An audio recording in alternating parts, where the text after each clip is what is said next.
ni waombe wa Tanzania, mashabiki wa Morocco watajaa uwanjani, na kwa taarifa nilizopewa ni kwamba mpaka sasa hivi tiketi zimeshaisha na uwanja ule unabeba watu sio chini ya 65,000.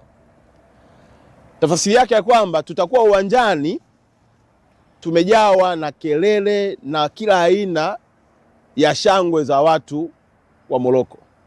Yawezekana sauti zetu za Watanzania kutoka kwa mle uwanjani zitakuwa chache, lakini mimi nakwambia na nakuomba uamini ya kwamba sauti za Watanzania zaidi ya milioni 60 zitakuwa na wewe uwanjani kwa kila sekunde unaokuwepo ndani ya mechi.